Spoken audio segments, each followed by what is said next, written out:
बाप जो ठहरा पार्वती, अब उसके हाथ पीले करने का समय आ गया है। पर हमारी आनंदी तो अभी सिर्फ 9 साल की है। अभी तो उसके पढ़ने लिखने और खेलने कूदने के दिन हैं। देख पार्वती, लड़कियां पराया धन होती है और जितना जल्दी इन्हें घर से विदा कर दे उतना अच्छा है। कल से आनंद की पढ़ाई लिखाई बंद। पर बापू, इसमें मेरी क्या गलती है? आप मुझे पढ़ाई करने क्यों नहीं देते? तेरी गलती है कि तू एक लड़की है। लड़का होती तो क्या बापू? लड़का होती तो क्या? ए लड़की, ज्यादा जबान ना चला, नहीं तो जबान हलक से खींचकर बाहर निकाल दूंगा। बापू, मैं पढ़ लिख कर कुछ बनना चाहती हूँ। मेरी पढ़ाई ना रोको बापू। आनंदी, तुझे पढ़ना है तो पढ़, लेकिन सारी उम्र बाप की छाती पर यूं बोझ बनकर ना बैठ। पर बापू, अभी तो मेरी उम्र पढ़ाई लिखाई की है। मुझे पढ़ लिख कर डॉक्टर बनना है। पढ़ाई पढ़ाई पढ़ाई, आज तो तेरी इन किताबों का काम तमाम करके ही छोड़ूंगा। ये ले। नहीं बापू, मत पढ़ो बापू। मत छोरी। नहीं नहीं बापू, नहीं। बापू, ये तुमने क्या किया? तुमने मेरी इन किताबों को ही नहीं फाड़ा बापू, मेरी किस्मत फाड़ दी, मेरी किस्मत। ये कॉपी किताबें ना सिर्फ छोरों के हाथ में अच्छी लगती है, लड़कियों के हाथ में तो सिर्फ मेहंदी अच्छी लगती है, मेहंदी। पर बापू, मैं लड़की हूँ तो क्या हुआ? लड़का और लड़की तो हमारी दोनों आंखों के समान होते हैं। चुप कर आनंदी, और यह एहसान मान कि अब तक जिंदा है तू। कहीं बचपन में गला दबाकर मार दिया होता तो यह तेरी बकबक नहीं सुननी पड़ती आज। पर बापू, मुझे चूल्हा जलाना अच्छा ना लगे है। देख छोरी, जितना जल्दी हो तू चूल्हा जलाना सीख ले, उतना ही अच्छा है तेरे लिए। और हाँ, तेरा ब्याह तो होगा, वो भी कल के कल। अबला जीवन है तुम्हारी यही कहानी। आंचल में है दूध और आंखों में है पानी। मुझे माफ कर दे बेटी, तेरे बापू के जिद के आगे मेरी एक न चलेगी। माफ कर दे बेटी, मुझे माफ कर दे। इस प्रकार मात्र 9 वर्ष की छोटी उम्र में आनंदी का विवाह गोपाल राव जोशी से हो गया। बाल विवाह एक सामाजिक कुरीति है और इस कुप्रथा का शिकार होना पड़ा आनंदी को। 5 वर्ष बाद आनंदी 14 साल की हो गई है। उसके घर एक शिशु ने जन्म लिया है। देखते हैं आगे क्या हुआ। देखिए ना, इसे क्या हो गया है? इसका माथा तो अंगार की तरह तप रहा है। इसे तो बहुत तेज बुखार है। आप बिना कुछ भी बोलते हैं, दीजिए मुझे। माधव, माधव, जल्दी से वैद्य जी को बुला के लाओ। जी, अभी बुला के लाता हूँ। ये तुम क्या कर रही हो आनंदी? भगवान की विभूति लगा रही हूँ। बस करो आनंदी, ये सब अंधविश्वास है। अरे आप यकीन तो कीजिए, भगवान की कृपा से इसका माथा ठंडा हो रहा है और बुखार भी उतर गया है ना बाबू? देखिए, दीजिए मुझे। उठो बाबू, आंखें खोलो, तुम्हें तुम्हारी माँ बुला रही है। आंखें खोलो, देखिए ना इसे क्या हो गया है। आंखें भी नहीं खोल रहा। आंखें हेलो, शांति बनाए रखे जरा। नहीं, ऐसा नहीं हो सकता। मेरे बेटे को मुझसे कोई नहीं छीन सकता, कोई नहीं छीन सकता। पागल मत बनो आनंदी। माधव, माधव, आनंदी, बंद करो ये पागलपन। भगवान ने मेरा बच्चा छीन लिया। भगवान ने नहीं, तुम्हारी अशिक्षा और अंधविश्वास ने तुम्हारा बच्चा छीना है।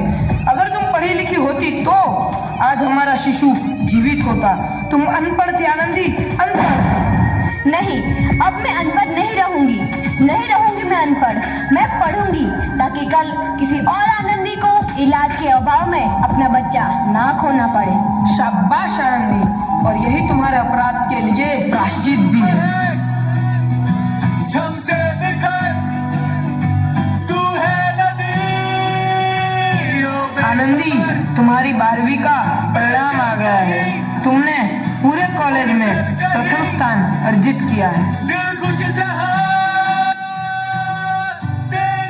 आनंदी, तुम्हारी मेहनत रंग लाई है। तुम्हें शिक्षा वृत्ति मिली है। ये लो तुम्हारे अमेरिका जाने की टिकट। मुझे शिक्षा वृत्ति मिल गई, मैं अमेरिका जा रही हूँ। पर ये सब मैं अकेले कैसे कर पाऊंगी? आनंदी, अपने आप को इतना कमजोर क्यों समझ रही हो? फिर इतना पढ़ने लिखने का क्या फायदा? तुम अभी गवार की गवार नहीं हूँ मैं अब गवार।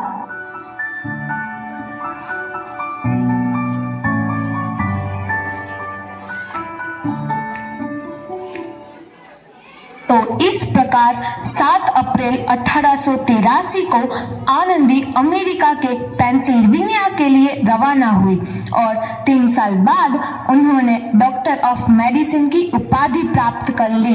इधर आनंदी के पिता की तबीयत बहुत खराब है। आगे क्या होता है देखते हैं। लगता है अब मेरे जाने का समय आ चुका है। अब मैं नहीं बचूंगा। ऐसा मत बोलो। शहर के सिटी हॉस्पिटल में अमेरिका से डिग्री लेकर कोई बड़ा डॉक्टर आया है। एक बार वहां चलकर दिखा लेते हैं। हाँ, सही बोला भैया। कम से कम दिल को तसल्ली तो मिल जाएगी। हाँ हाँ, चलो चलो जल्दी हॉस्पिटल चलते हैं।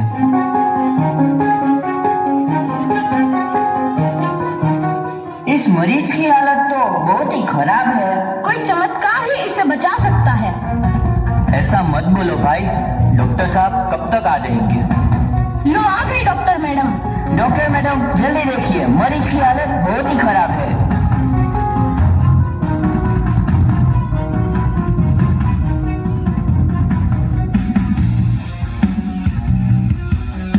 अब आप बिल्कुल ठीक हैं।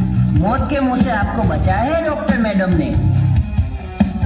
डॉक्टर साहब ने मुझे बचा लिया। मुझे मिलना है डॉक्टर साहब से। डॉक्टर साहब नहीं, डॉक्टर मैडम बोलो। डॉक्टर मैडम, उन्होंने ही तुम्हें जीवन दान दिया है। लो आ गई डॉक्टर मैडम, मिल लो उनसे। डॉक्टर मैडम, आपका बहुत बहुत धन्यवाद। आपने मेरी जान बचाई। इसके बदले में मैं गरीब भला आपको क्या दे सकता हूँ? वचन चाहिए मुझे कि कभी ये नहीं कहोगे कि लड़कियां कुछ नहीं कर सकती। वचन? ये कैसा वचन? अरे श्यामलाल, तुमने पहचाना नहीं? तुम्हारी बेटी आनंदी। आनंदी? मेरी बेटी आनंदी डॉक्टर? हाँ बापू, वही आनंदी जिसके लिए बचपन में तूने चूल्हा और दूल्हा के अलावा कुछ नहीं सोचा था। आनंदी, आनंदी मेरी बेटी, मुझे माफ कर दे। मैं तेरा गुनहगार हूँ बेटी। नहीं नहीं बापू, वही आनंदी जिसके हाथ पीले करके तुम उसकी सारी जिंदगी काला कर देना चाहते थे। माफ कर दे मुझे मेरी बच्ची, माफ कर दे। मैं तेरा अपराधी हूँ मेरी बच्ची, माफ कर दे। नहीं बापू, मैंने तो तेरा एहसान चुकाया है। याद है ना अपना एहसान जो बचपन में तुमने मुझ पर किया था? ताने सुना सुना कर जीते जी मार डाला था मुझको। अब बोल, और किस किस को मारेगा? आनंदी बेटी, मुझे माफ कर दे मेरी बच्ची।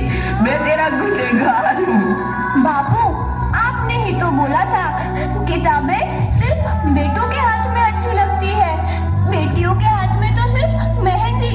बेटों और बेटियों में फर्क करना तो आंखों में फर्क करने समान है। एक का पढ़ना और दूसरे का ना पढ़ना सामाजिक अंधकार है बापू, सामाजिक अंधकार। उपकार मांगता हूँ मैं तुझ जैसी बेटी का, जिसने सारी उम्र मुझसे कुछ ना मांगा तो सिर्फ बराबरी का दर्जा। वरना सच तो यह है कि मैं तेरी माफी के लायक भी ना हूँ। मुझ जैसा बाप तेरी बराबरी कर सके उसके मैं लायक भी ना हूँ मेरी बेटी, लायक भी ना हूँ। अपने बापू को क्या माफ नहीं करोगी आनंदी? माफ कर दो आनंदी, माफ कर दो। सुबह का भूला यदि शाम को घर लौट आए तो उसे भूला नहीं कहते। बापू। तो इस प्रकार आनंदीबाई जोशी ने अपनी मेहनत हेलो।